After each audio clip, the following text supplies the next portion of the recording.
Dövlət İmtahan Mərkəzi hər il olduğu kimi bu il də Abituriyent jurnalının birinci hissəsini dərc etmişdir. Bu jurnalda olan deməli coğrafya fənnindən test nümunələrinin burada təhlilini verməyə çalışacağım. Fiziki coğrafyalara uyğun gələn düzənlikləri və onlara aid xüsusiyyətləri müəyyən edin. Birinci, mərkəzi aran, ikincisi Şərqi fiziki coğrafya rayonu, üçüncüsü Arazboyu fiziki coğrafya rayonu. Yəni mərkəzi arana aid olan düzləri tapaq. Mərkəzi arana aid olan düzlər Cənub-Şərqi Şirvan düzlər, Salyan düzdür. Deməli birinci aid olacaq 2 ilə 4. Birinci aid olacaq 2 ilə 4. Şərqi düzünə Naxçıvanda çox sayda düz var. Bu düzlər Şərur düzdür, Sədrək düzdür, Böyük düzdür, sonra Gülüstandır. Çox sayda orada düz var. İndi buradakı Şərqi aid olan düzlərdən var Gülüstan düzü ilə Naxçıvan düzü. Deməli 1-6 gələcək Şərqi Ordubada. Sonra Arazboyu düzənliklərə də aiddir. Cəyən düzü ilə İncə düzü, orada bir də Haramı düzü var. 3 ilə 5. Deməli Arazboyu düzənliklərə aiddir. Cəyən düzü, İncə düzü 3 ilə 5. İndi xüsusiyyətlərə baxaq. Okean səviyyəsindən aşağıda yerləşir. Okean səviyyəsindən aşağıda yerləşir. Xəzər sahili deməli düzlərdir. Xəzər sahili düzlər də burada Cənub-Şərqi Şirvan düzü ilə Salyan düzdür. Yəni mərkəz alandakı düzlər okean səviyyəsindən aşağıda yerləşir.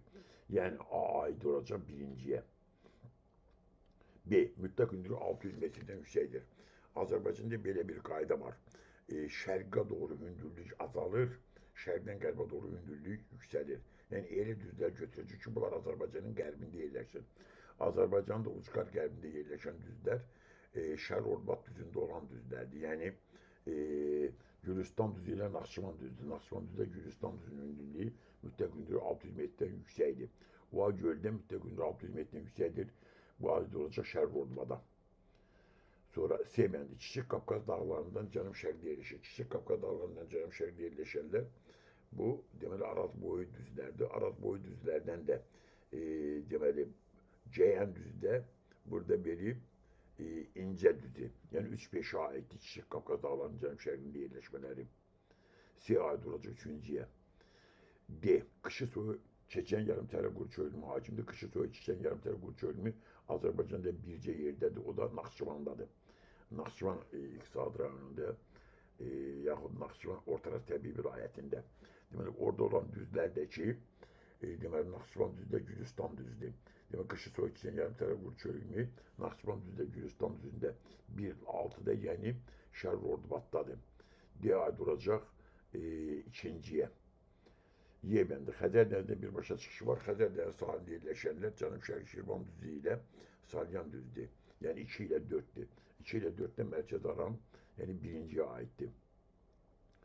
F bəndi Milmuğan hidroqovşağı burada yerləşir. Milmuğan hidroqovşağı yerləşir.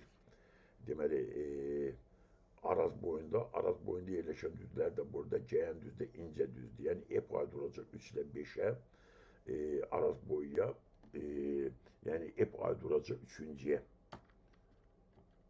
Düzgün cavab belə alındı. Birinciyə 2, 4 A, E, ikinciyə 1, 6 B, D, üçüncüyə 3, 5 C, F. Bu cavabı da verilibdir D bəndində. Sxemdə vizual təhlil apararkən müəyyən etmək mümkündür. İndi sxemə baxırıq, xətti sxemdir bu. Çay şübhəsinin sıxlığını burada təyin edə bilməyəcək. Ona görə ki, düzdür, miqyas verilibdir 10.000, kəsmən düzlüyü verilib 5 metr. Var gör ki, burada biz çay qərbçidə görürsünüz. Oxunda veribdir, deməli, burada cənubdan sanki şimala doğru, elə düzgün, cənubdan şimal qərbə doğru çay hərəkət edir. Amma çayın hamısı verilmədiyinə görə çayın uzunluğunu təyin edə bilməyəcək. Çayın uzunluğunu təyin edən bir şeydir. Bu dördbucaqlı çərçivə əsasında olan ərazi sahəsini hesablaya bilərdik və çayın uzunluğunu ərazi sahəsinə bölməklə çay şübhəsinin sıxlığını hesablaya bilərdik. Amma çayın uzunluğunu tam görə bilmədiyimizə görə çay şübhəsinin sıxlığını burada hesablaya bilməyəcək. Ərazinin şərqində qarışıq meşələrin yayılması. Xəritəyə sxema baxırıq. Ərazinin şərqində həqiqətən də burada qarışılmış enliyarpaqlı və enliyarpaqlı ağacları görə bilirik. Gördüyünüz şəkildə ağaclar burada görüşür.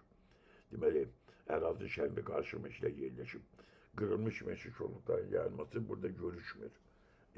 Ərazinin qərbsiz qırılmış meşə çoluqlar burada görüşmür. O yüzden təyin edən mecbur.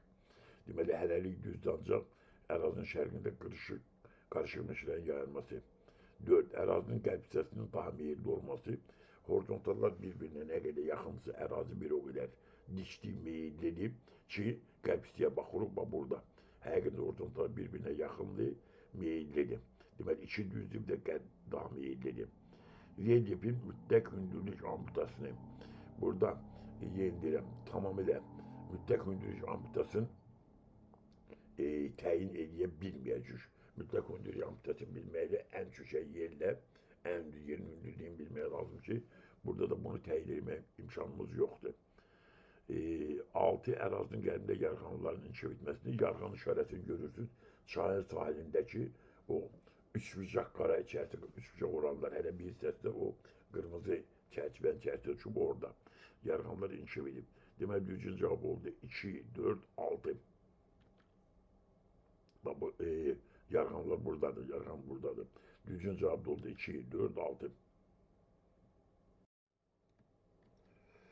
Cənubi Avropanın sahil xəttləri çox parçalanmışdır. Yarımada və adaların relyefi əsasən dağlıqdır. Pireney, Apenin, Balkan yarımadlarındakı dağlar intensiv tektonik və seismik proseslərlə səciyyələnir. Etna, Vezuvi kimi fəaliyyətdə olan vulkanlar burada yerləşir. Balkan yarımadasında karst relyef formaları yayılmışdır. Mətn əsasına doğru hansı fikirlər doğru deyil, doğru olmayan fikirlər tapacaq.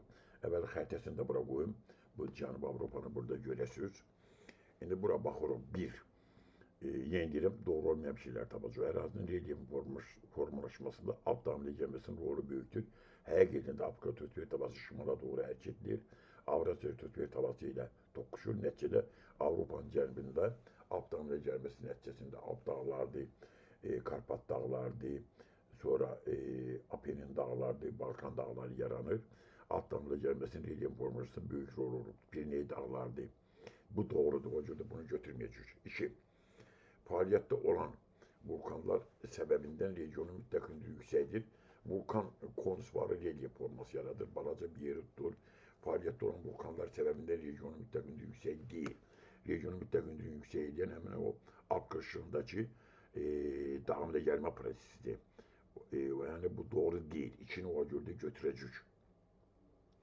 Regionda dəniz və körfəzlərin sayı çoxdur. Xəritədə də görülür. Aral dənizi içərisində, deməli, şərqdən qərbə doğru getsəm, Egey dənizidir, sonra İon dənizidir, Adriatik dənizidir, Tirren dənizidir, Ligur dənizidir. Sonra çox sayda burada körfəzlər də var. Yəni bu da doğru fikirdir. Regionda dəniz və körfəzlərin sayı çoxdur. Bizə lazım deyil. Seismiklik çox olduğundan regionda zəif mənimsənmiş ərazilər çoxdur.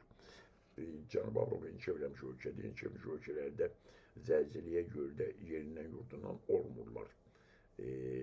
Yəni bu doğru fikir deyil ki, seismikliyə görə, zəlzələyə görə burada zəif mənimsənmiş ərazilər, yəni mənimsənmiş ərazilər çoxdur.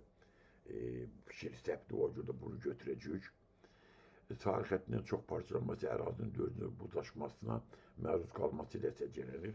Dördüncü buzlaşması bu Cənubi Avropa dağların şimalında baş verib, burada baş verməyib.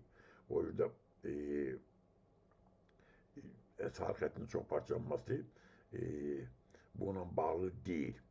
Sahil xəttinin çox parçalanması bu tüstü və tabanın toqquşmasının nəticəsidir. O yüzden bu da doğru deyil. 5'i de götürəcək. Regionun şərqində əhəng daşlı suxurlar geniş yayılmışdır. Suala oxuyanda sualda belə bir bənd vardır ki, Balkanımızda karst relyef formaları yayılmışdır. Həmin o karst relyef formaları əhəng daşlı suxurların yayıldığı yerdə olur. O yüzden bu doğru fikirdir. Bu da altını da götürməyəcək. Deməli, düzgün cavab oldu. 2, 4, 5 A bəndir. Əlamətlərə əsasən iqlim diaqramını müəyyən edin. Deməli, 6 dənə diaqram verilib, iqlim diaqram verilib. ikisini bizdə istəyir. Deməli, birinci diaqrama aid olan aid olduğu iqlim vilayət daxilində yayları irriqasiya işləri aparılır. İrriqasiya suvarmadır. Deməli, yay qura keçəndir. Yay qura keçən. Belə diaqramlara baxırıq. Birinci diaqramda il boyu istidir, rütubətlidir.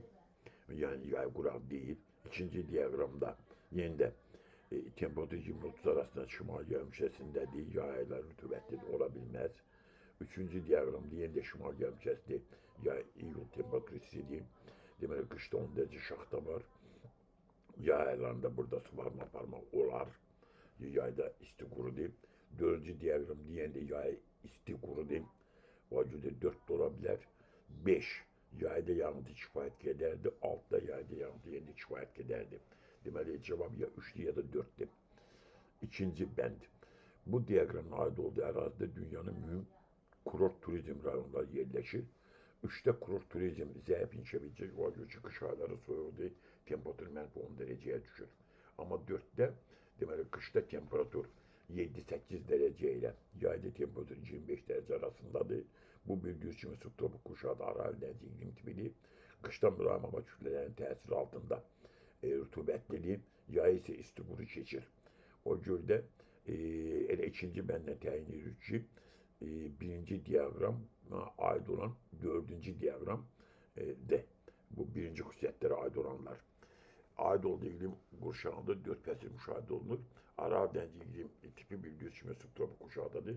Subtropik kuşağıda 4 fəsil aydın müşahidə edilir. Deməli, birinci diaqramımız bizim oldu. Dördüncü diaqram. Birinci bəndə aid olan xüsusiyyətlər oldu dördüncü diaqramda. Deməli, 1'ə gəldi 4. 1'ə gəldi 4. İkinci xüsusiyyətlərə baxaq. Aid olduğu iqlim vilayət dağında enliyarpaqlı meşələr təbii zonası geniş yayılmışdır. Enliyarpaqlı meşələr zonası çox geniş yerdə yayılıb. Ekvatorial meşələr də var, tropik meşələr də var, mülayim quşağın meşələri də var. Yəni, çox yerdə yayılıb. İqlim diaqramına aid olduğu vilayət dağında yanıtların fəsillərlə paylanmasının kəskin fərqlər müşahidə edilmir. Deməli, bura alçaq təzyiq qurşağıdır ki, həm enliyarpaqlı meşələrdə gördürür, həm də deməli, il boyu eyni hava kütləsi hakimdir ki, yanıtların fəsillərlə paylanmasında kəskin fərqlər müşahidə edilmir. Üçüncü bənd. Bu diaqramın aid olduğu iqlim vilayətində il boyu mülayim hava kütlələri hakimdir. Bu bizə göstərir ki, bu mülayim iqlim qurşağındadır. Mülayim iqlim qurşağında yanıtının il boyu paylanmasında kəskin fərqlər yoxdur. Yəni, yayda kifayətlər digər fəsillərdə qədər yanıntı düşür. Deməli, buna aid olacaq, qrafiklərin içərisinə baxanda temperatur bilgiləri yüksək verir bilər. Qışda temperatur verib hardasa 3-4 dərəcə, yayda temperatur verib 15 dərəcə. Bu, mülayim iqlim qurşağı daxilində olan bir növ dəniz iqlim tipidir. Mülayim iqlim qurşağında Böyük Britaniyadır, İrlandiyadır, Danimarkadır, Niderlanddır, Almaniyanın şimalıdır, bu yerlər. Və bu yerlərdə, deməli, enliyarpaqlı meşələr geniş yayılıbdır. Il boyu mülayim hava kütlələri hakimdir. Yay temperaturu, qış temperaturu arasında kəskin fərqlər yoxdur. Deməli, birinciyə aid olmuşdur 4, ikinciyə aid olacaq 5, cavab oldu Y bəndi.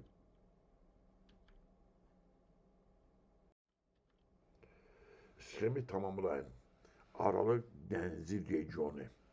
4 tane bənd veribdir. Burada Şimali Afrika ile Cənub-Qərbi Asiyanı görürük. Deməli, 2 dənə də burada Aralı Denizi regionundan ərazi tapmalıyıq və 2 dənə qarşı sütunda deməli 2 dənə ölkə verib San Marino, Mərakeş. İndi deməli biz Cənub Aral Denizi sahilində olan regionlar Şərqi Avropa 1'ə gələ bilər. Şərqi Avropa Aral Denizi regionlarından biridir. Cənub Avropada gələ bilər. Deməli, A bəndi uyğun gəldi. İndi 3'ə Bolqarıstan.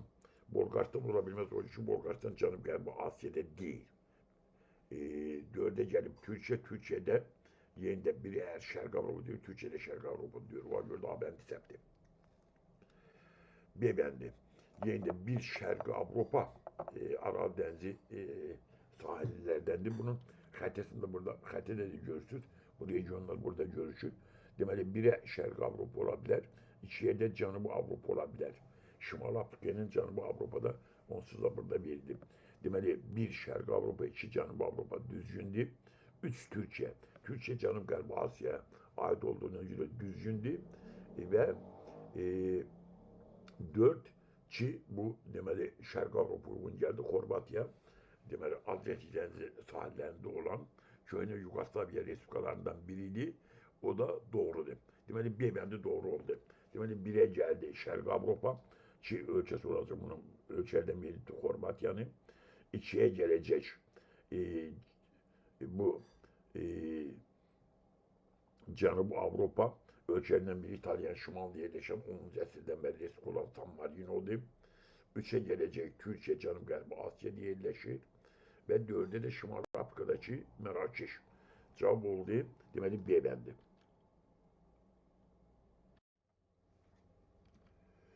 Xəritə sxeməsindən BRICS təşkilatına daxil olan ölkələr və onlara aid ümumi xüsusiyyətləri müəyyən edən ölkələr, deməli, 1 Kanada, 2 Braziliya, 6 Əlcəzair, 4 Səudiyyə Ərəbistanı, 3 Çin, 5 Avstraliya. BRICS-in üzvü olan ölkələr burada bildiyiniz kimi Braziliya ilə Çindir. BRICS sözünün mənası bu, Braziliya, R, Rusiya, İ, Hindistan, India, Hindistan'dı. 4 İngilizcesine bakın C hərfi yazıb. China, Çin mənasına gəlir. Sığdakı South Afrika, Cənubi Afrika deməkdir. İndi burada BRICS-in üzvü olan ölkələr olur 2 ilə 3. Yəni Braziliya ilə Çin. Yəni bunlara aid olan xüsusiyyətləri götürəcək. Cavab da görükdə çıxdı D bəndi. Yəni elə bunu cavabı tapa bilirsiniz. BRICS-in üzvlərini bilməklə. İndi burada deyir A, C, F cavablar doğrudur. Yoxlayaq. Deməli, priz ehtiyatla zəngindir. Braziliyada, Çində priz ehtiyatı ilə zəngindir. C-də deyir, böyük səslərə malikdirlər. Braziliyada Amazon üzərində yox, qolların üzərində iri səslər var. Çində Xuanxe Yansız üzərində çoxlu səslər var. Doğru deyib. Bir də F deyir, düzdür. Əhalinin əksəriyyəti ölkənin şərqində məskunlaşmışdır. Braziliyada əhalinin çoxsu sahil boyunda cəmlənib. Daxili rayonlar, Amazon meşələrdir, cəngəlliklərdir, orada yaşamağa da şərait yoxdur. O görə əhali ölkənin şərq hissəsində məskunlaşıb, doğrudur.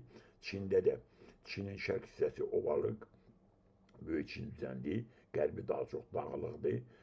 Çində də əhalinin çox hissəsi şərqdə cəmlənib, fikri doğrudur. Yəni A, C, F cavabı doğrudur. Cavab olacaq D bəndi. Deməli, burada B, D, Y cavablar səhvdir. B-yə baxaq. Yeni sanayi ölkələri qrupuna aid edilir. Yeni sanayi ölkələrine aid olan burada Braziliyadır. Çin yeni sanayi ölkələrine daxil deyil. D-də deyir ki, bu da səhvdir. Ərazilərində köhnə tənəzzülə uğramış sanayi rayonları yerləşir. Köhnə tənəzzülə uğramış sanayi rayonları var. 17-18-ci əsrdən inkişaf edən Qərbi Avropa ölkələrində. Bunlarda 20-ci əsrdə bunlar təbii ehtiyatlardan geniş şəkildə istifadə etməyə başlamışlar. Burada tənəzzülə uğramış rayonlar yoxdur. Bir də dediyi C bəndi səhvdir. İnsan inkişaf indeksi çox yüksəkdir. Braziliyada həmçinin Braziliyada insan inkişaf indeksi orta səviyyədə, Çində isə hətta müəyyən qədər aşağıdır. O görə düzgün cavab oldu 2-3 Braziliya, Çin. Düzgün cavab oldu priz ehtiyatlarla zəngindir. Ərazilərində böyük səslər, əraziləri böyük səslərə malikdir. Bir də əhalinin əksər hissəsi ölkənin şərqində məskunlaşmışdır. Cavabları doğrudur. Cavab oldu D bəndi. Ölkənin iqtisadi inkişaf səviyyəsi yüksəldikcə kənd tərəfində əhalinin məşğulluğu ilə məhsuldarlıq arası əlaqəni göstərən qraf kimi müəyyən edin. Ölkənin inkişaf səviyyəsi artdıkca kənd tərəfində məşğul olan əhalinin sayı azalır, əhalinin sayı azalır. Amma müəyyən inqilab kənd tərəfində daha çox məhsul əldə etməyə imkan verdiyinə görə məşğul olanların sayı azalır. Məhsul istehsalı artır, amma məşğulluq azalır. O yüzden düzgün, yəni bir-biriyle bunlar tərs mütənasib. Kənd tərəfində məhsuldarlıq artır, məşğulluq isə azalır, tərs mütənasibdir. O görə düzgün cavab oldu D bəndi.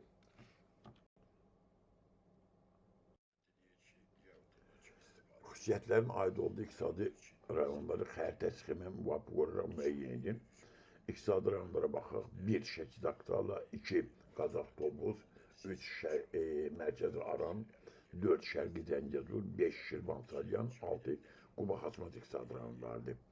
İndi 4 dənə xüsusiyyət veriblər, 4 dənə iqtisadi rayon seçib buna uyğun olan. Birinci xüsusiyyətlər. Ərazisində yer ortaqları geniş sahətdir. Bu aydınca dağlıq ərazilər dedim. Bir neçə şək sektoru ola bilər, Şərqi Zəngəzur ola bilər, yaxud Quba Xaçmaz ola bilər. Bunu tuta bilməyəcək. Zəngin xromit və civə yataqlarına malikdir. Bizə göstərir ki, söhbət Şərqi Zəngəzur rayonundan gedir. Xromit civə yataqlarının çox hissəsi, ən çox da xromit Şərqi Zəngəzurdadır. O göldə birinciyə gələcək 4. Birinciyə gələcək 4-cü iqtisadi rayon. 4-cü iqtisadi rayon. İkinci xüsusiyyət. Ağır sənayesi əlvan metallurgiyaya əsaslanır. Şərabçılıq, kartofçuluq ixtisaslaşıb. Ağır sənayesi əlvan metallurgiyaya əsaslanan burada Qazax Tovuz'da, Gəncə Qazaxda da bu var. Amma şərabçılıq, kartofçuluq bizə göstərir ki, söhbət Qazax Tovuz'dan gedir. O gör ki, şərabçılıq da orada üzümçilik, şərabçılıq güclü işə bilib, kartofçılıqda da Azərbaycanın əsas iqtisadi rayonudur. Bu Qazaxıdır, Tovuzudur, Gədəbəyidir, bunlar. O göldə 2'ye gelecek 2. Üçüncü, perspektifli polimetal yataqları Azərbaycanda vardır. Bir de ikinci bəndi tütüncülük qərdəki meyvəçilik inşa edib. Yeni de tütüncülük qərdəki meyvəçilik bizə göstərir ki, söhbət Şəkidə Aktala iqtisadi rayonundan gedir. Yəni birdən. Üçə gələcək 1.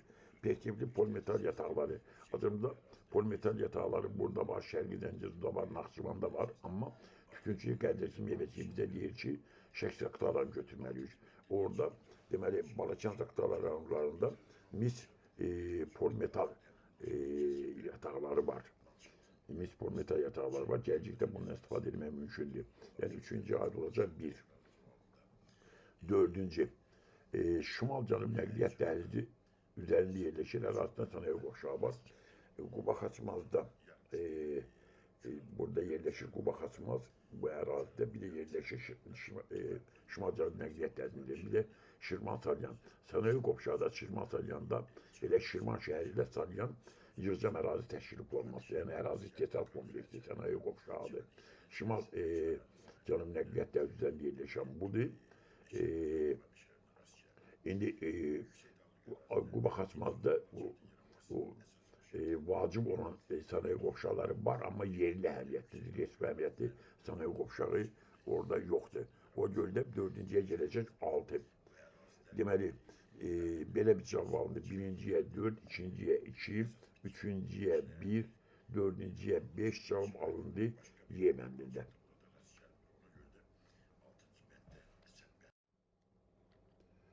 Doğru ifadeleri müəyyən edin. Deməli, məntəqələr verilibdir. Bir də deməli Mingəçevir sonbarından Başqafqaz dağlarına qalxılır. 2-də Şütü-Şirvan düzündən yenə Başqafqaz dağlarına qalxılır. 3-cüdə Burovardan Lənkəran ovalına enilir. 4-də Zəngəzurdan Naxçıvandakı düzlərə Şərurbat düzünə enilir. 5-də də ki Qarabağ düzündən deməli qalxılır Şahdağ hissəsinə. İndi doğru ifadələrə baxaq. Yağıntıların miqdarı artır, buxarlanma qabiliyyəti azalır. Yağıntıların miqdarı artanda buxarlanma qabiliyyəti azalır. Buxarlanma qabiliyyəti azalması havanın temperaturunun aşağı düşməsi deməkdir. Dağlarla yuxarı qalxdıqca ki, bu 1-də doğrudur, 2-də doğrudur, 5-də doğrudur. Həmçinin 3-də yağıntı miqdarı artacaq. Buxarlanma qabiliyyəti azalır. Buxarlanma qabiliyyəti hava soyuyanda buxarlanma qabiliyyəti azalacaq. Bu fikir ümumiyyətlə doğru bir şeydir. Deməli, 1 doğrudur. 2. Buludlu günlərin sayı azalır. Buludlu günlərin sayı azalması güneşli günlərin sayının çoxalması deməkdir. Radiasiyanın miqdarı artır. Buludlu günlərin sayı azalır. Bu fikir deməli 4 için doğru değil. O göre ki Zəngəzurda radiasiyanın miqdarı 160 kilokalori bölsün 160 kilokaloridir, amma Şərurbatda 145'dir. Buludlu günlərin sayı azalanda radiasiyanın miqdarı artmalıdır. 4'te bu özünü doğrultmur. O yüzden bunu götürmeyecek. 3. Yanıtların miktarı artır, güneşli saatlerin azalır. Yanıtın miktarı artanda həqiqətən güneşli saatlerin miktarı azalmalıdır. Azərbaycanda deməli güneşli saatlerin miktarı azı 1800'dür, çoxu 2900'dür. Yanıtların miktarı arttıkça, deməli dağlara doğru qalxdıkca yanıtın miktarı artır, güneşli saatlerin miktarı sayı azalır. 3 doğrudur. 4. Buxarlanma qabiliyyəti artır, yanıtların miktarı artır. Buxarlanma qabiliyyətinin artması havanın qızması deməkdir. Hava qızanda yanıtın miktarı artmayacaq. O görə də 4 səhvdir. 5. Rütubətlik artır ki, çoxsun rütubətliyi artdı. Orta arı temperatur azalacaq, həqiqətən hava soyuyacaq. Bu da doğrudur. Deməli düzgün cavab oldu. 1, 3, 5. A, B və C xəttləri boyunca formalaşan fərqli landşaft tiplərini müəyyən edin. A, B-də Kütür Şirvandan qalxır Baş Qafqazın ən zirvələrinə. C-D-də də Şərrozbat düzündən qalxılır Dəriləyəs dağlarına. İndi burada fərqli landşaftı tapacaq. Alt çəmənləri hər ikisində var. O görə də cavab səhvdir. Yarım səhra da hər ikisində var. Cavab səhvdir. B bəndə dağ meşələri A, B-də var, C-D-də yoxdur. Fərqli. Quru çöl hər ikisində var. O görə də quru çölə görə B bəndə səhvdir. C bəndə dağ meşələri Naxçıvanda yoxdur. A, B-də var. Fərqli. Dağ sörükləri C-D-də dağ sörükləri var. A, B-də yoxdur. Fərqli budur. Dağ meşələri A, B üçün xarakteristik, dağ sörüklərdəki C-D üçün xarakteristik. Orada cavab oldu C bəndi. D bəndə düzən meşələri A, B-də var. Subalt çəmənləri düzən meşələri Naxçıvanda yoxdur. Subalt çəmənləri hər ikisində var. O görə də yenə də hər ikisində olduğunu cavab səhvdir. Subneval hər ikisində var. Dağ çölləri yenə də hər ikisində var. Orada fərqli landşaft deməli dağ meşələri A, B-dədir. Dağ çölləri də C-dədir. Cavab oldu C bəndi. Azərbaycan geoloji quruluşu üçün xarakterik əlamətləri müəyyən edin. Böyük və Kiçik Qafqaz dağları tez Okeanda ada şəklində qalxmağa başlamışdır. Həqiqətən deməli Pangeya parçalarından sonra Gondwana ilə Lavrasiya parçalarından sonra arada tez okean yaranıbdır. Böyük Kiçik Qafqaz dağları da tez Okeanda adalar şəklində qalxmağa başlamışdır. Fikri doğrudur. Biri götürəcək. Bütün fiziki coğrafi vilayətlərdə vulkan mənşəli sular geniş yayılmışdır. Azərbaycan 5 fiziki coğrafi vilayətə bölünür. Böyük Qafqaz, Kiçik Qafqaz, Kürdağlar, Çükəyli vilayəti, Lənkəran vilayəti, bir də Orta Ələt vilayəti. Buralarda Kiçik Qafqazda vulkan sular daha çox yayılır. Böyük Qafqazda şu çökəyində vulkan sular yoxdur. O yüzden fikir səhvdir. 3. Böyük Qafqazda yüksəkliyə doğru suların geoloji yaşı artır. Böyük Qafqazın ətəklərində ən aşağı indikdə deməli 4-cü dövr suxurları bir qədər yuxarıda Neogen, bir qədər yuxarıda Paleogen, ondan yuxarıda Təbaşir, ən yuxarıda isə Yura suxurları yerləşir. Həqiqətən Böyük Qafqaz dağlarının yüksəkliyə doğru suxurların geoloji yaşı artır. Fikri doğrudur. Azərbaycan ərazisinin çox hissəsində Mezdo ərazisinin çökmə suları yayılmışdır. Mezdo ərazisinin çökmə suları bizdə az yayılır. Bizdə çox yayılan daha çox Kaynuzi ərazisinin 4-cü dövr suxurlarıdır. O yüzden fikir səhvdir. Palçıq vulkanlarında yalnız tektonik qalma zonalarında rast gəlinir. Düzdür, Böyük Qafqaz tektonik qalmasında palçıq vulkanlar var, amma Xəzər dənizində də deməli palçıq vulkanı təkcə tektonik qalma üçün xarakterik deyil. Palçıq vulkanlar o görə də fikir səhvdir. Tektonik qırılmalar dağlıq ərazilərdə daha çoxdur. Tektonik xəritəsinə baxanda da elə deməli tektonik qırılmaların, sınmaların dağlıq ərazilərdə olduğunu görürük. O görə bu da doğrudur. Deməli düzgün cavab oldu 1, 3, 6. Cavab oldu Y bəndi.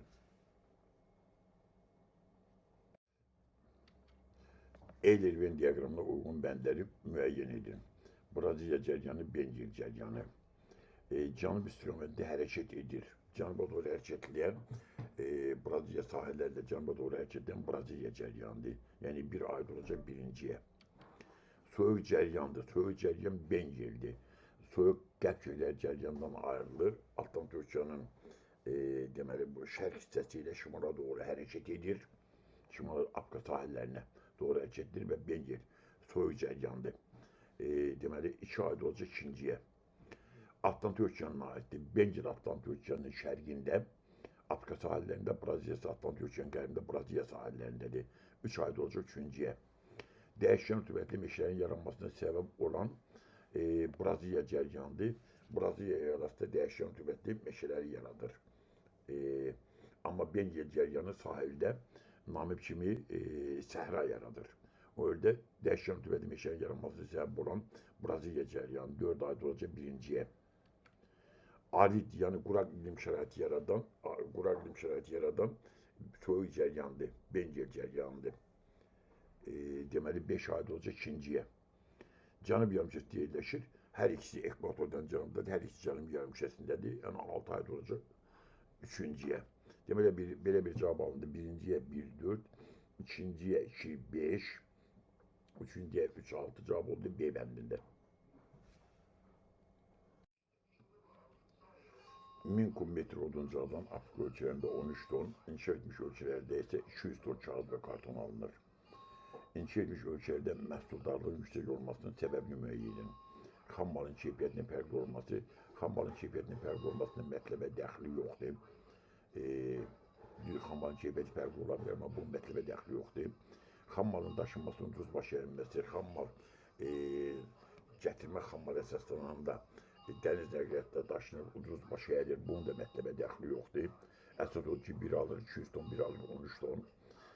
3. Xam maldan kompleks istifadə edilməsi. Kompleks istifadə nədir? Kompleks istifadə faydalı qazının tərkibindəki bütün yararlı maddələrdən istifadə edilməsidir. 2. Oradakı bütün yararlı elementlərdən, bütün yararlı maddələrdən istifadə edilir. Tullantı da azadır. Ondan müəyyən məhsul da istehsal edilir. Bu da deməli, məhsuldarlığın yüksək olmasının əsas səbəblərindən biridir. Qabaqcıl texnika texnologiyanın tətbiqi, inkişaf etmiş ölkələr qabaqcıl texnika texnologiyanın özləri yaradır və özləri də tətbiq edirlər. Həm də bu texnika texnologiya baha olduğuna görə inkişaf etməkdə olan ölkələr bu texnika texnologiyanı əldə etməkdə çətinlik çəkirlər. Baha başa gəlir.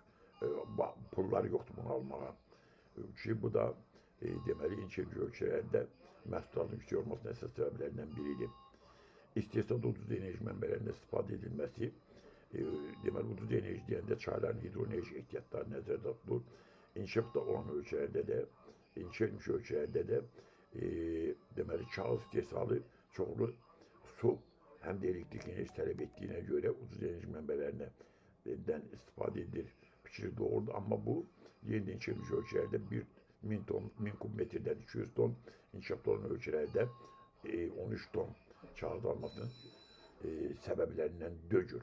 Yaxud məhsuldarlığın yüksək olmasının səbəblərindən dögür. Məhsuldarlığın yüksək olmasının səbəbləri xam maldan kompleks istifadə edilməsidir. 3. Bir də qabaqcıl texnika texnologiyanın tətbiq edilməsidir. Düzgün cavab oldu 3, 4 cavab oldu B bəndi.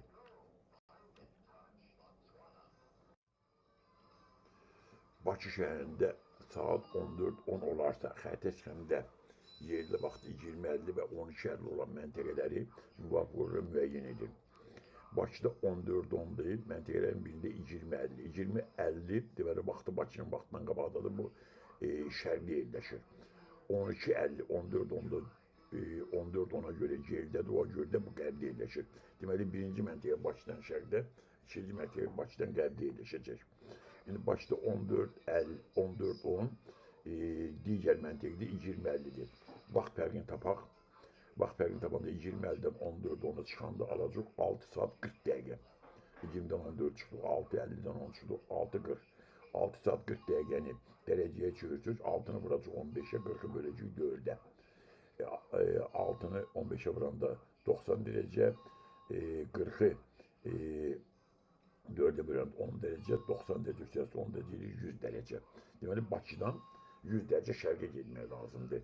Bakı 50 dərəcə şərq uzunluğundadır, üstünə 100 gələn dərəcə 150 dərəcə şərq uzunluğu. Deməli, A məntəqə, vaxtı 20:50 olan məntəqə Bakıdan şərqdədir, 150 dərəcə şərq uzunluğunda yerləşir. 150 dərəcə şərq uzunluğunda yerləşən məntəqəyə də baxırıq ki, bu məntəqə A məntəqəsidir. Və bu məntəqə yuxarıda meridian üzərində 150-ni görürsünüz, 180-nin yanında. Aşağıda da görürsünüz, amma yuxarıdan baxmaq daha yaxşıdır, da ora daha yaxındır. İndi keçək ikinci məntəqəyə. Saatı 12:50-dir. 14 ondan 12:50-ni çıxsaq, vaxt fərqini tapmalıyıq. Eləcək 1:20. 14-dən 13 çıxsaq, eləcək 1 saat, 14-dən artıq 10 dəqiqə var. 1 saat 10 dəqiqə, 13-dən də 10 dəqiqə az. O üstünə gələn deyəcək 1 saat 20 dəqiqə. 1 saat 20 dəqiqəni dərəcəyə çevirəcək. Biri vuracaq 15-i, 20-ni böləcək 4-ə. Bir dənə 15, 15, 20 də 4-ə bölündə 5, 15 dənəsin 5 eləcək 20 dərəcə. Deməli, bu məntəqə Bakıdan 20 dərəcə qərbdə yerləşir. 20 dərəcə qərbdə yerləşir. Bakının 50 dərəcə şərq uzunluğunda yerləşdiyi nəzərə alsaq, bu məntəqə olacaq 50 şərq çıxılsın 20 qərb. 50 şərqdən 20 qərbə çıxan deyəcək 30 dərəcə şərq uzunluğu. Deməli, məntəqə 30 dərəcə şərq uzunluğu üzərində yerləşir. Qrinviç meridianı sıfırı görürsünüz. Qrinviçdən şərqə doğru Afrikanın mərkəzində,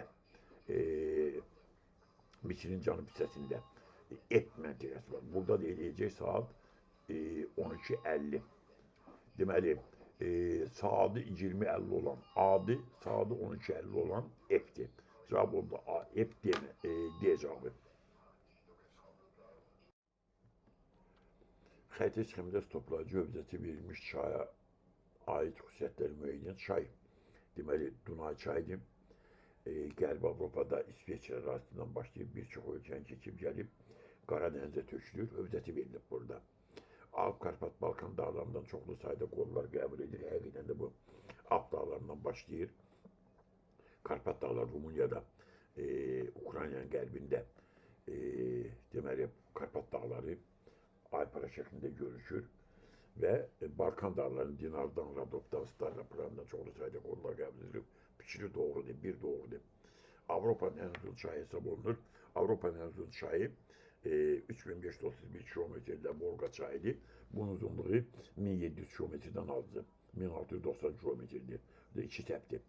Gürsulluq yayda müşahidə olunur. Burada dağlardan gəldiyinə görə qarla qidanır. Qarda yazda eləyir, yayda yox. O görə səpdir. Nəqliyyat əhəmiyyəti böyükdür. Dunay çayı aşağı axarlarında da, hətta yuxarı axarlarında da çox böyük meyilliyə malik deyil. O görə də nəqliyyat əhəmiyyəti böyük. Hətta 6-cı məddədə var, Kanal vasitəsilə Ren çayı ilə birləşmişdir. O da doğrudur. Deməli, nəqliyyat əhəmiyyəti böyükdür. Mülayim və subtropik quşağından keçir, mülayim quşağından keçir. Düzgün cavab oldu 1, 3, 6. Alp, Karpat, Balkan dağlarında çoxlu sayda qollar qəbul edir. Nəqliyyat əhəmiyyəti böyükdür. Kanal vasitəsilə Ren çayı ilə birləşmişdir. Doğrudur. Cavab oldu 1, 3, 6. Cavab oldu A bəndi. 1, 4, 6. Nəqliyyat əhəmiyyəti böyükdür. 1, 4, 6.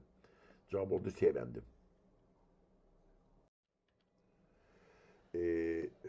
Yer səthinin verilmiş sxemlərə uyğun gələn əlamətləri müəyyən edin. Yer səthinin verilmiş sxemlərinə uyğun gələn əlamətlər müəyyən edin. Deməli, 2 dənə şəkil verilib. Bu şəkillər əsasən sular yatım formaları. Geostriyanın inkişafının 3-cü mərhələsinə aid olan Geostriyanın inkişafının 3-cü mərhələsi davamilə gəlmə mərhələsidir. Bu aiddir birinciyə. Deməli, A aid olacaq birinciyə. Geostriyanın inkişafının 3-cü mərhələsinə aiddir. Aid oldu birinciyə. Ural Skandinaviya dağları qədim dağlardır. Əvvəlki keçmiş dövrü verilib, hündür olublar. İndi Xarcıq belə bunu dağılıb, parçalayıb, güc daşınma gedib. O göldə Ural Skandinaviya dağları aiddir ikinciyə. Suxurların üfüqi yatımı müşahidə olunur. Burada gördüyünüz üfüqi yatım yoxdur. Bir növ şaquli yatım var, maili yatım var. Bu düzgün deyil. Geostriyanın inkişafının 4-cü mərhələsinə aid olan üfüqi yatım bunların heç birində yoxdur. Demən, Geostriyanın inkişafının 4-cü mərhələsinə aid olan qədim dağlardır. Geostriyanın inkişafının 4-cü mərhələsinə, yəni artıq platformaya keçmə mərhələsində düzənləşir ərazi. D aid olacaq ikinciyə. C heç birine aid olmadı. Endogen prosesler intensiv gedir birincidə. Daxili qüvvələr güclüdür, o görə davamilə gəlmə, davamlılığın artması davam edir. Bu aid olacaq birinciyə. Y aid olacaq birinciyə. Daxil proseslərin zəifləməsi ilə sabit sahələrə çevriləndə qədim dağlardır. F aid olacaq ikinciyə. Deməli, birebir cevap aldım. Birinciye A, ep, ikinciye B, D, ep. Birinciye A, E, ikinciye B, D, ep. Cevap oldu. Sevendim. Cədvələ əsasən doğru sıraları müəyyən edin. Çaylar verilib. Əsas qidalanma mənbələri verilib. Buzlar və qarın suları, yeraltı suları və yağış suları. Tərtər üçün yazıb. Əsas qida mənbəyi yağış sulardır. Tərtər çayın əsas qida mənbəyi yağış sulardır. Tərtər çayın əsas qida mənbəyi yeraltı sulardır. O yüzden birinci sıra təpdir. İkinci sıra Akçayın əsas qida mənbəyinə yazıb yağış suları. Akçay həqiqətən də əsasən yağış sularla qidalanır. Şirvan çaylarından biridir. Bu doğrudur. Giran çay Naxçıvanda Zəngəzur dağlarından başlayır. Əsas qida mənbəyinə yazıb yeraltı sular. Giran çayın əsas qida mənbəyi yeraltı sular diyor. Buzlar bak en çok karların elinde sulardı. O yüzden bu cevap təpdir. 4. Araz çayı. Araz çayına yazıb əsas qida mənbəyi yeraltı sular. Arazın həqiqi qidasının yarıdan çoxunu 52%-in yeraltı sular təşkil edir. Bu doğrudur. 5. Viləş çayı yazıb əsas qida mənbəyi buzlar və qarın ərin sulardır.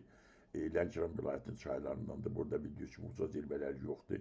Qarda, buzda ümumiyyətlə yoxdur. Qarda az yağır.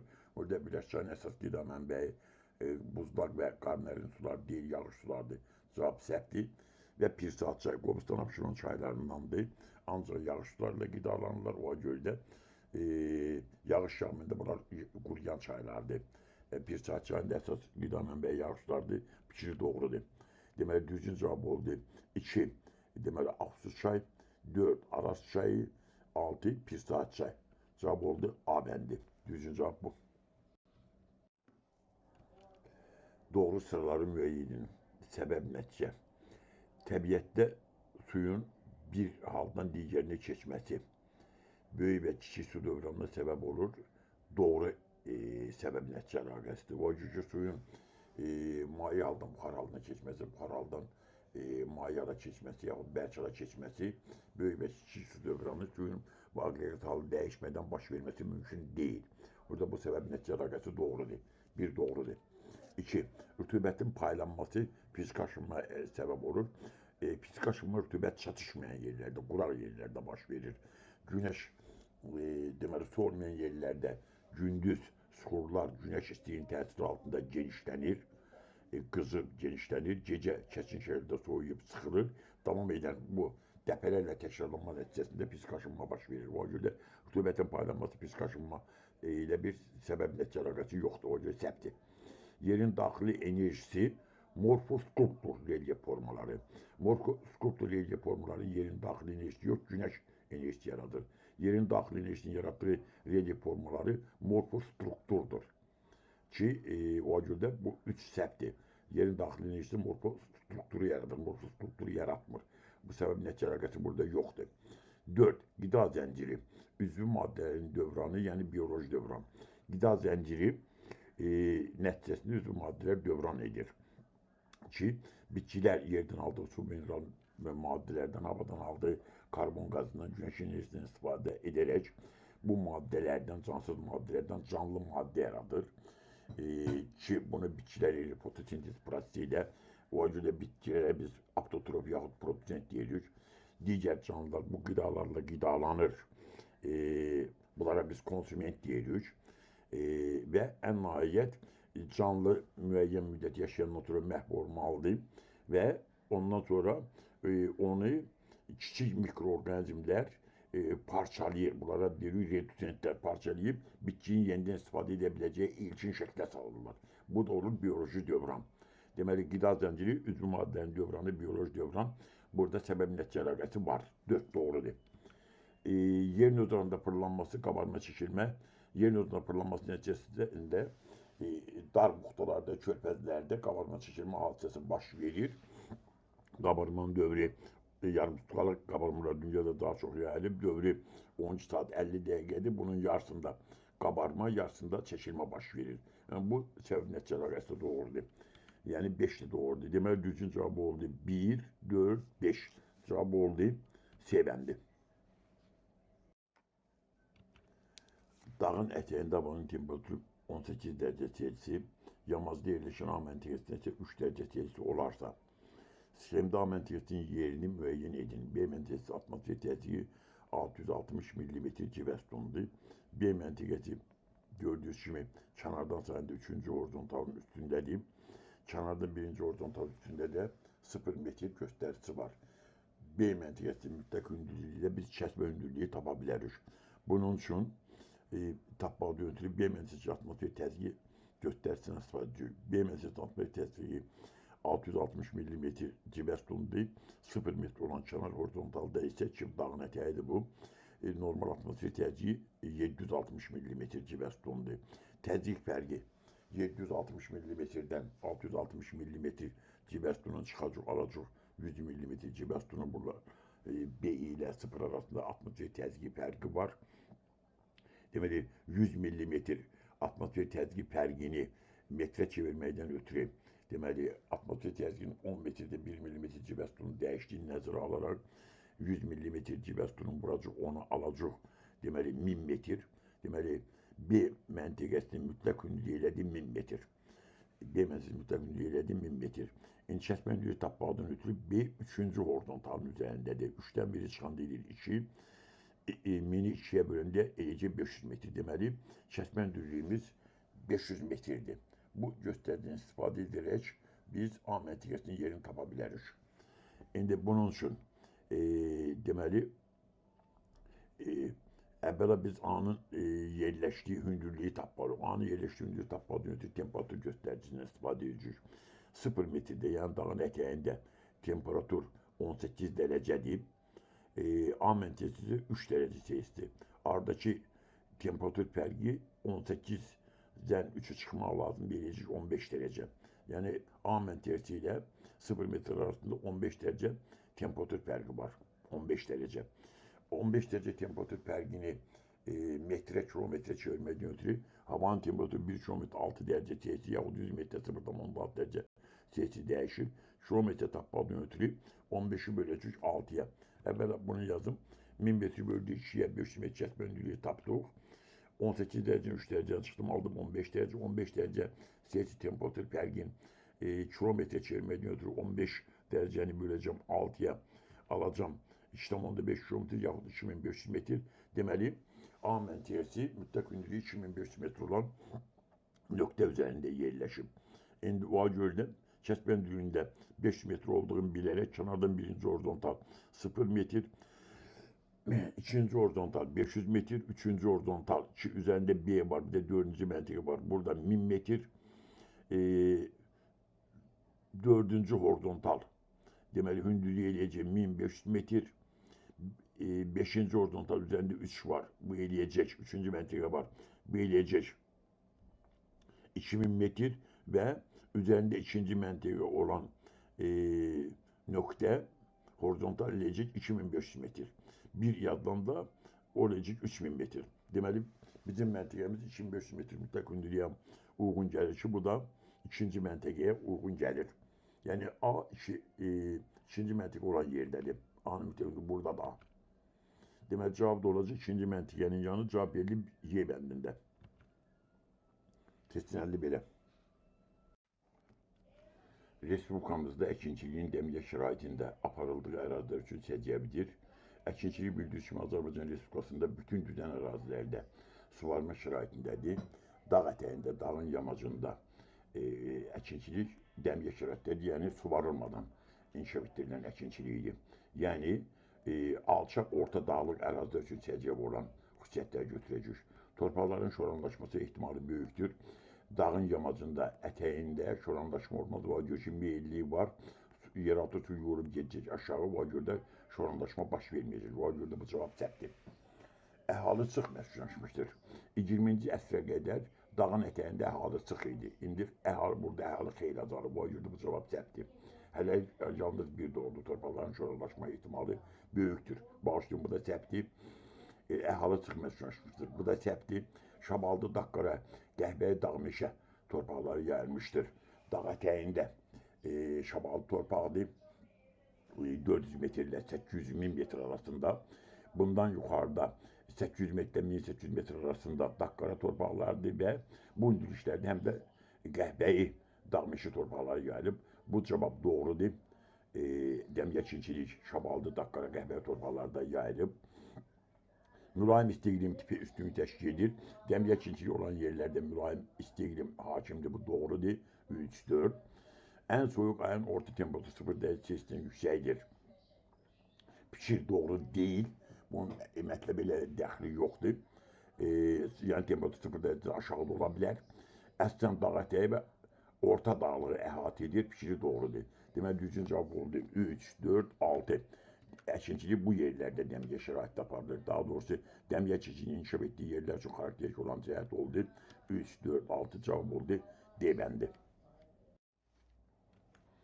İnkişaf etmiş ölkələr qrupuna en son daxil olmuş ölkələri və onların bu qrupa daxil olmasına səbəb olan amilləri müəyyən edin. İrlandiya inkişaf etmiş ölkələr sırasına son zamanlarda daxil olmayıb səbti. Car inkişaf etmiş ölkələr sırasına son zamanlarda daxil olmayıb səbti. Singapur inkişaf etmiş ölkələr sırasına son zamanlarda daxil olub 3 düzdür. 4 Avstriya son zamanlar inkişaf etmiş ölkələr qrupuna daxil olmayıb səbti. Koreya Respublikası son zamanlar inkişaf etmiş ölkələr qrupuna daxil olub. Bildiğiniz kimi Koreya deməli bu Şimali Koreya ile Cənubi Koreya bir-birindən ayrılandan sonra yaranmış respublikadır. Son zamanlar bu inkişaf etmiş ölkələr sırasına daxil olub. Deməli inkişaf etmiş ölkələr qrupuna son daxil olan ölkələrlə göstərə bilərik. Singapurla Koreya Respublikasının 3 ilə 5'i. 3 ilə 5'də cavab bəndlərinə baxanda D-də görüşür. Yəni birbaşa buradan bilmə görüşü cavab 3, 5 D. Düzgün bəndlər olacaq B, D, Y. İndi bunları yoxlayaq. Əhalinin təbii artımının tənzimlənməsi. Singapurla Kore'de təbii artımı tənzimləməyə ehtiyac yoxdur. O ki, əhalinin həyat səviyyəsi çox yüksəkdir. Dövlətin də burada bir əksinə bunlar əhali artımını artırmaqdan maraqlıdır. Xüsusilə Koreya Respublikası. Burada artım çox azdır. İnkişaf etmiş ölkəyə bildiğiniz kimi əhali təbii artımının birinci tipinə məxsusdurlar. A bəndi o görə də bunların inkişaf etmiş ölkələr sırasına daxil olmasına müəyyən edən əsas amillərdən deyil. B bəndi ümumi daxili məhsulun hər nəfərə düşən həcminin artması inkişaf etmiş ölkələr sırasına daxil olmanın ən əsas şərtlərindən biri hər nəfərə düşən ümumi daxili məhsulun həcminin artmasıdır ki, burada adam başına üçün ümumi daxili məhsulun həcmi çətin şəkildə artıb. O səbəbdən bunlar inkişaf etmiş ölkələr sırasına daxil olublar. Yəni B doğrudur. İxracatda kənd təsərrüfatı məhsullarının payının artması inkişaf etmiş ölkələrdə kənd təsərrüfatı ilə ölkənin inkişaf etmiş ölkələr sırasına daxil olması mümkündür. Sənayeni inkişaf etdirməklə, xidmət sahələrini inkişaf etdirməklə inkişaf etmiş ölkələr sırasına daxil olmaq olar. Bu o demək deyil ki, inkişaf etmiş ölkələr kənd təsərrüfatından böyük gəlir əldə edirlər, etmirlər, böyük gəlir əldə edirlər. Amma kənd təsərrüfatını inkişaf etdirməklə inkişaf etmiş ölkələr sırasına daxil olmaq olmaz. Və bu şərt deyil. D bəndi mürəkkəb təsərrüfat strukturuna malik olması, mürəkkəb müasir sənaye sahələri üzrə, müasir təsərrüfat sahələri nə malikdir? Strukturu belə mürəkkəb müasir sahələrdən ibarətdir. İnkişaf etmiş ölkələr sırasına daxil olmasının əsas səbəblərindən biri budur. Həm də bunlar çox gəlirli sahələrdir. Yəni bu da düzdür. Deməli B düzdür, D düzdür. Xidmət sahələrinin sürətli inkişafı. Hər iki ölkədə xidmət sahələri çox güclü şəkildə inkişaf edib. Məsələn, deyək ki, dünyada internetin ən sürətli olduğu ölkə Koreya Respublikasıdır. Bax, xidmət sahələrinin sürətli inkişafı bunların inkişaf etmiş ölkə qrupuna daxil olmasının əsas amillərindən biridir. Deməli, düzgün cavab olacaq B, D, Y. Urbanizasiya səviyyəsinin yüksək olması, məsələn, Latin Amerikası ölkələrində də urbanizasiya səviyyəsi yüksəkdir. Yahut İran körfəzi ölkələrində də urbanizasiya səviyyəsi yüksəkdir, amma bunlar inkişaf etmiş ölkələr deyil. Yəni, urbanizasiya səviyyəsinin yüksək olması ölkənin inkişaf etmiş ölkələr sırasına daxil olmasını müəyyən edən amillər deyil. Deməli, düzgün cavab oldu 3, 5, D bəndində. B bəndi, D bəndi, E bəndi bunların inkişaf etmiş ölkələr sırasına daxil olmasının müəyyən edən əsas amillərdir. Düzgün cavab oldu D bəndi. D cavabı doğrudur. Xətti sxemə əsasən inzibati rayonlara aid olan xüsusiyyətləri müəyyən edin. Deməli, rayonlara baxaq. Birinci rayon bu Şabran rayonudur. İkinci rayon Samux rayonudur. Üçüncü rayon Ordubaddır. Dördüncü rayon Zaqataladır. Beşinci rayon Ucardır. İndi xüsusiyyətlərə baxaq. Birinci bənddə deyir ki, 1 ilə 6, yəni Şabranla Masallı rayonu. Şimal-Cənub nəqliyyat dəhlizi üzərində yerləşir. Şimal-Cənub nəqliyyat dəhlizi Quba Xaçmazdan keçir Qobustan Abşerona, Qobustan Abşerona, oradan keçir Şirvan Salyana, oradan keçir Lənkəran Astariya, yəni bu doğrudur. Hər ikisi Şimal-Cənub nəqliyyat dəhlizlərində yerləşib. Bir doğrudur. İkinci bənddə deyir ki, 2-5 ərazilərində testlər mövcud. 2 Samux-deyim, 5-dəki Ucardır. Ucarda ses yoxdur, o görə bu səhvdir. Üçüncü bənddə deyir ki, 2-3, 2 Samux-dir, 3 də Ordubaddır. Təbiəti qorumaq üçün xüsusi mühafizə olunan ərazilər təşkil edilmişdir. Yəni qoruqlar təşkil edilmişdir. Samuqda Eldar Şamı təbiət qoruğu var. Eldar Şamı qoruğu təbii meşə. Ordubadda da Həsən Əliyev adına Zəngəzur Milli Parkı və qoruğu var. Yəni bu doğrudur. 3 də doğrudur. 4'te deyir ki, 3 də 4'te. 3 Ordubaddır, 4 Zaqataladır. Xarici ölkə ilə sərhəd yüksək dağlıq ərazilərdən və tranzit çaydan keçir. Zaqatalada sərhəd Başqafqaz yüksək dağdan keçir. Ordubadda da deməli Zəngəzurun Ermənistanın Zəngəzur yüksək dağlıq ərazilərindən keçir. Həmçinin tranzit çay. Tranzit çay məsələn Qanıq çayı, sərhəd çayıdır. Doğrudur. Deməli 3, 4, 4 də doğru, 4-cü sırada doğrudur. 5'te deyir ki 1 ilə 4, yəni Şabran rayonu ilə Şabran rayonunda 4, Zaqatala rayonu. Aid olduğu iqtisadi rayonlar Faraş Tərəbət yüzdə ixtisaslaşıblar. Faraş Tərəbət bizdə Lənkəran Astaridadır, burada Masaldadır. Burada Faraş Tərəbət yoxdur. Gec geçən Tərəbətdir Şabranda. O cürdə səhvdir. 6, 5'den 6 əhalinin milli tərkibi mürəkkəbdir. 5'te Ucarda milli tərkib yekcinsi Azərbaycan türkləri yaşayır. 6 Masalda. Masalda da elə də tarixlər elə də çox deyil, milli tərkib mürəkkəb deyil. O cürdə o da səhvdir. Deməli düzgün cavab oldu 1, 3, 4. Cavab oldu A bəndi.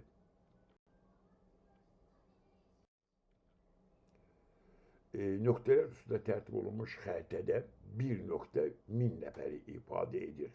Həmin xəritədə sahəsi 30.000 kvadrat kilometr olan A regionunda 600 nöqtə qeyd olunmuşdursa, əhalinin sıxlığını hesablayın. Deməli, bir nöqtə 1000 nəfərdir, 600 dənə nöqtə var. 600 minə vuranda, deməli, buradakı əhalinin sayını tapacaq. Mini burada 600'e, deməli, burada 600 min nəfər adam yaşayır. 600 min nəfər adam yaşayır 30 min kvadrat kilometrdə. 30 min kvadrat kilometrdə 600 min nəfər yaşayırsa, 1 kvadrat kilometr yaşayan tapmaqdan ötürü 30 mini böləcük, 600 min nəfəri böləcük 30 minə ki, 1 kvadratına görə əhali düşür. Tənasüblə eləyə, birbaşa da eləyə bilərik. Burada deməli 30 min, 600 min nəfər yaşayır. 1 kvadrat kilometr 2 düşür. 600 mini 1 vuracaq 600 minə böləcək 30 minə düşəcək 20 nəfər. Deməli, əhalinin çıxdığı 1 kvadrat kilometrdə 20 nəfər bölünsün kvadrat kilometrdə. Cavab olacaq 20.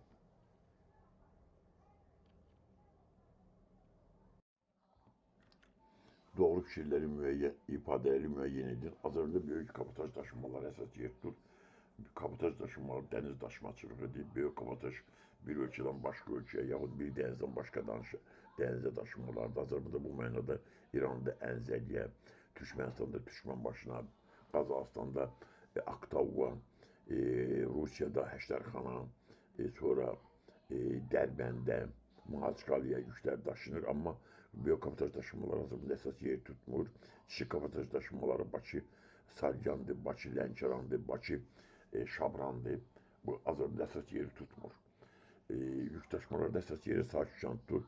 Sakitcandan çox əsas yeri yük daşımalardan deməli daha çox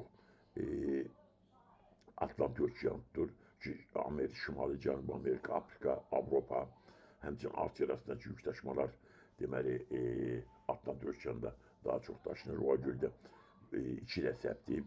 3 dəniz nəqliyyatı ilə daşınan əsas yüklərdən biri taxıldır. Dəniz nəqliyyatı sürəti zəif olan nəqliyyat növü var. Göldə gec xarab olan yüklər, təcili olmayan yüklər, kütləsi ağır olan yüklər dəniz nəqliyyatı ilə daşınır. Burada ən çox neft məhsulları, qazdır, filizi, meşə materiallardır, həmçinin taxıl daşınır və bu fikir doğrudur. Dəniz nəqliyyatında daşınan əsas yüklərdən biri taxıldır, 3 doğrudur. 4 yük dövlətinə görə ən böyük limanlar Asiyanın şərqində yerləşir.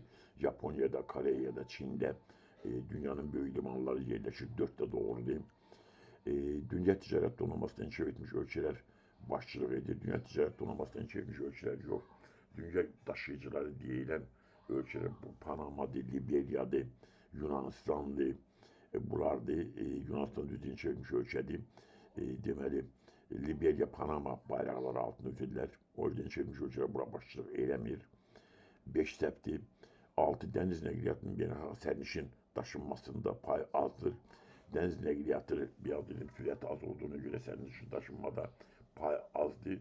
Yük daşımada payı çoxdur. Dəniz daşım deməli burada sərnişinlər istirahət məqsədi ilə bundan istifadə edirlər. Turizm məqsədi ilə bundan istifadə edirlər. O göldə bu fikir deməli dəniz nəqliyyatının beynəlxalq sərnişin daşınmasında pay azdır fikri də doğrudur. Deməli düzgün cavab oldu. 3, 4, 6. 3, 4, 6 düzgün cavabdır. Baş Qafqaz və Zəngəzur silsilələrinin fərqli xüsusiyyətlərini müəyyən edin. Dağ buzlaqlarına malikdir. Baş Qafqazda deməli bazar düzdür, bazar yurtdur. Zirvələrində, həmçinin Tufan dağda deməli dağ buzlaqları var. Zəngəzurda da Qapçıqda buzlaq var. O göldə bu oxşardır. Bunlar arasında bir fərq yoxdur. Orta dağlıq zonaya 1300 mm-dən çox yağıntı düşür. Bu Baş Qafqaza aiddir, Zəngəzura aid deyil. Orada iki fərqli xüsusiyyətdir. 2. Yerləşdiyi təbii vilayətin ən düz zirvəlisi burada yerləşir. Böyük Qafqaz vilayətinin ən uca zirvəsi Baş Qafqazdadır. Orta Araz vilayətinin deməli ən uca zirvəsi Zəngəzurdadır. Bu da oxşar xüsusiyyətdir, fərqli xüsusiyyət deyil. Yəni 3 də səhvdir, yalnız 2 doğrudur. Maqmatik sular geniş yayılmışdır. Maqmatik sular geniş yayılıb Zəngəzura aiddir. Zəngəzurda geniş yayılıb. Baş Qafqazda çöküntü mənşəli suxurlar yayılıb. O yüzden 4 fərqdir. 4 Zəngəzurun xüsusiyyətdir. 2 Baş Qafqazın xüsusiyyəti 5 bütün fəslərdə bol rütubətli soyuq iklim tipi yayılmışdır. Bütün fəslərdə bol rütubətli soyuq iklim tipi Baş Qafqazda var, Zəngəzurda yoxdur. Bu da bunların fərqidir. Bu Baş Qafqazın xüsusiyyətdir. Suvarcı rolu dövlət sərhəddi, suvarcı boyu dövlət sərhəddi keçir. Baş Qafqazdan Rusiya ilə sərhəd keçir. Zəngəzurdan da Ermənistan sərhəd keçir. Yəni bu da bunların oxşardır. Deməli düzgün cavab oldu. Orta dağlıq zonaya 1300 mm-dən çox yağıntı düşür. Bu Baş Qafqazın xüsusiyyətdir. Maqmatik sular geniş yayılmışdır. Bu Zəngəzurun xüsusiyyətdir. Bütün fəsillərdə bol rütubətli soyuq iklim tipi yayılmışdır. Bu da Baş Qafqazın xüsusiyyətdir. Deməli düzgün cavab oldu. 2, 4, 5. Cavab oldu 2, 4, 5.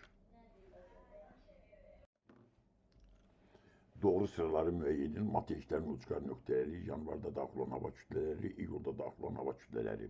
İğnəburnu. İğnəburnu Afqancanın ucqar nöqtəsidir. Bildiyiniz kimi subtropik quşaqda yerləşir. Yanvar orada deməli yaydır. Yayda subtropik quşaqda tropik hava hakim olur. Doğrudur. İyul orada qışdır. Qışdan mülayim hava hakim olur. Bir doğrudur. Deməli birinci sıra doğru oldu. Maryato burnu.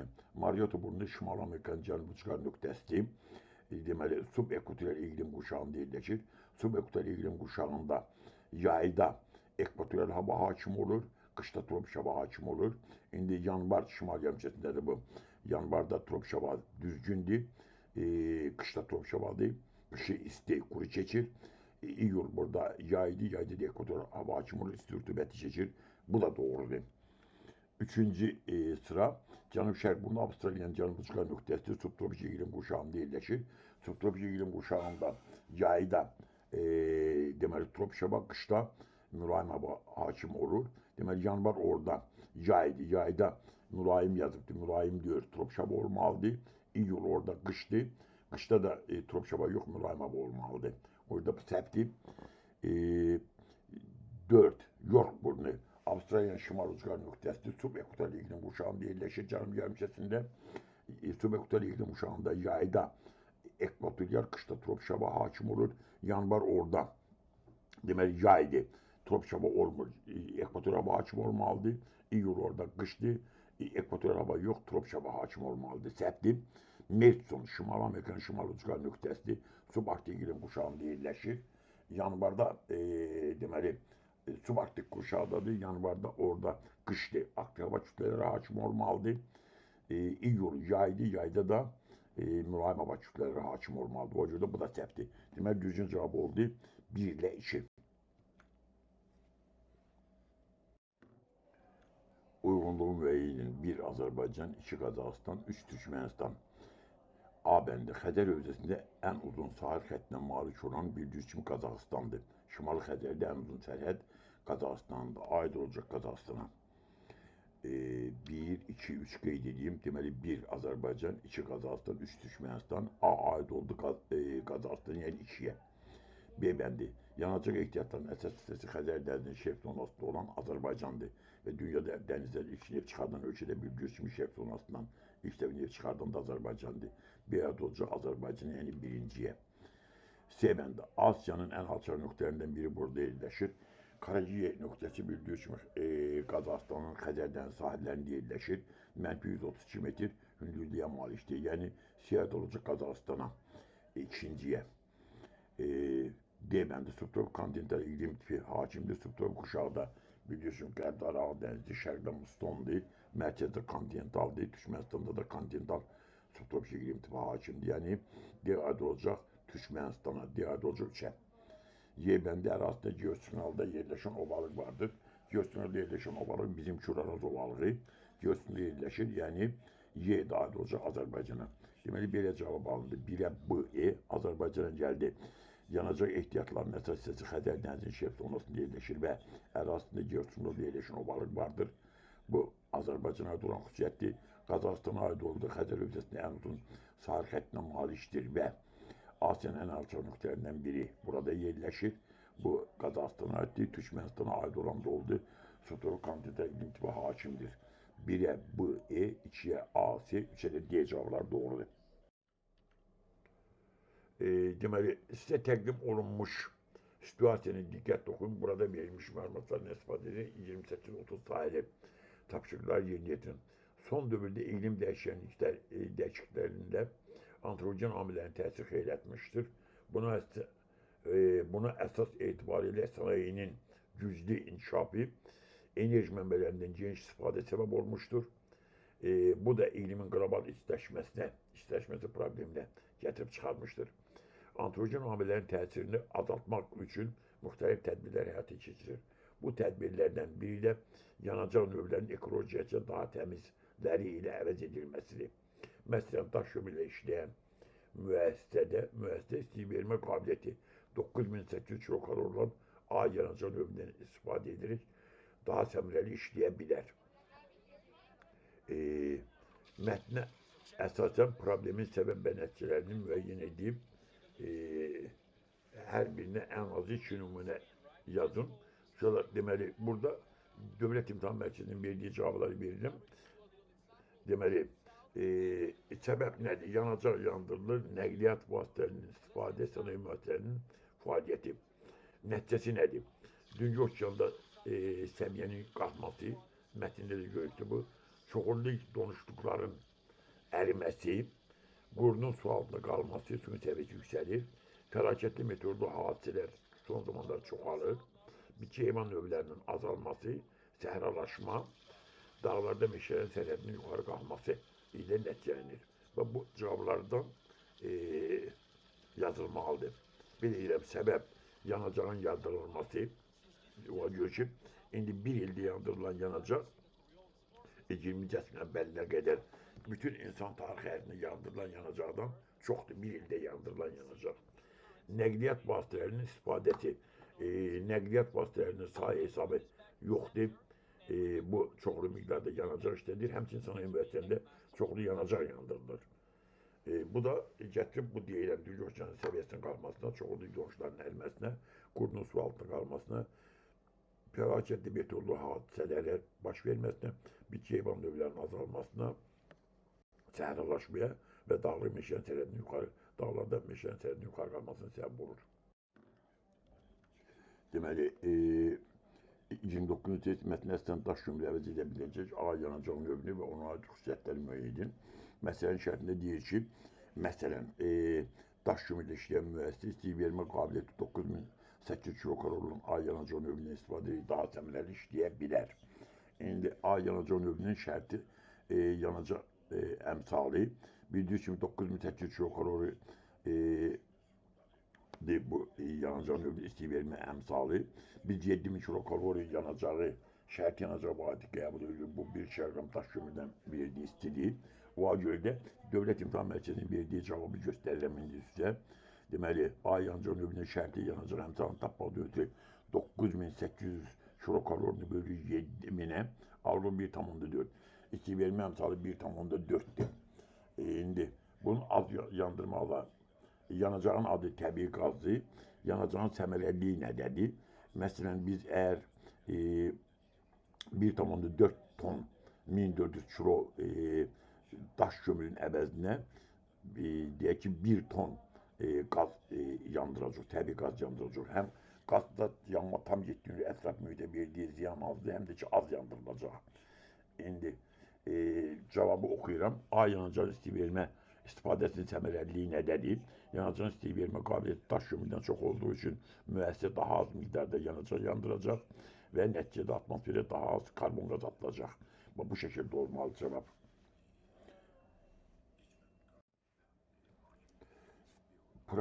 Problemin yaranmasında daha çox iştirak edən ölkələri kontrxərittə rəqəmlərlə qeyd edib adını yazın. Ən az 3 ölkə yazmalısınız. Deməli, ən çox kömür işləyən ölkələrdən gedir söhbət. Dünyada illik kömür hasılatı təxminən 8 milyard tondur. Bunun təxmini yarısını Çin işlədir. Buna görə də birinci olmalıdır Çin. Çinin yerinə bir işarəsi yazdıq. Aşağıda yazılır, biri yazılır Çin. İkinci ən çox kömür işləyən ölkələrdən biri Hindistandır. Hindistanın yerinə 2 yazaq. Cavab yerinə də Hindistan yazaq. Ən çox kömür işləyən ölkələrdən biri Amerika Birləşmiş Ştatlarıdır. Təxminən 500 milyon ton ildə kömür işlədir. Deməli, 3'e yazdık. Amerika Birleşmiş Ştatları. 3 burada. Yazdık Amerika Birleşmiş Ştatları. Əlavə olaraq, deməli, Avustraliyadır, Rusiyadır, İndonezyada xeyli kömür işlədilər. Deməli, indi bura 4 oldu Avustraliya. 4 Avustraliya. 5 oldu Rusiya. Ən çox kömür işlədən, yəni problemi yaratan əsas bu ölkələrdir. 5 oldu Rusiya. Bunlar ən çox problem yaradan ölkələrdir. Deməli, uşaqlar bu qədər.